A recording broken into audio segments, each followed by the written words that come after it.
The three posed up yesterday for a snap inside the Grand Quarter at Windsor Castle in a historic moment, but the right-hand corner of the picture featured a dog ball. The inclusion shows that it's the Queen's home as well as being used for royal functions.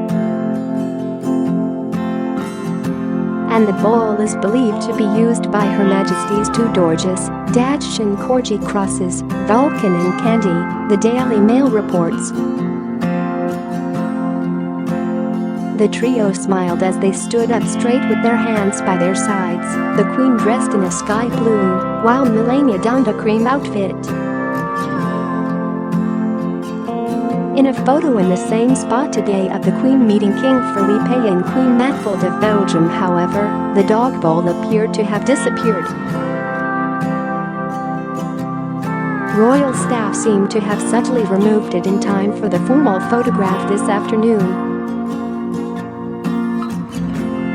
It was the first time the Belgian royal couple met the Queen in an official capacity since their accession to the throne, according to the Royal Watchablog. And Trump finally enjoyed having tea with the Queen yesterday inside the castle. The US president was criticized on social media for not bowing as he shook hands briefly with the Queen on the dais, and First Lady Melania Trump did not curtsy as she shook the head of state's white-gloved hand when they met. But eagle-eyed viewers have spotted Trump did in fact give a subtle bow of his head when he stepped out his Range Rover and locked eyes with the Queen.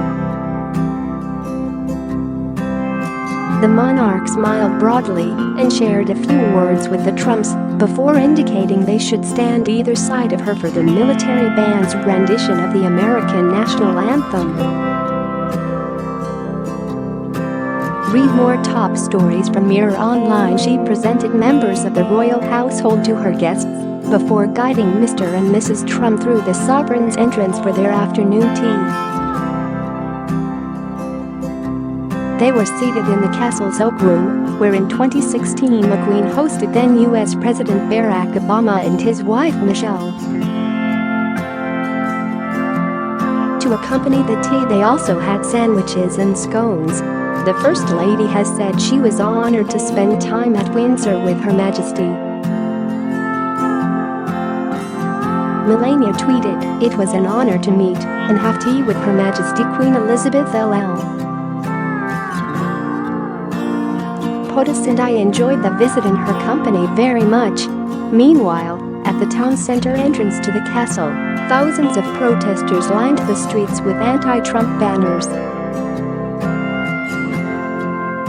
Among signs displayed were those calling the Donald a star-spangled spanner and another dubbing him a sociopath. Protesters said they had sympathy for the Queen, believing she had been forced into the meeting after Theresa May promised Trump a UK visit.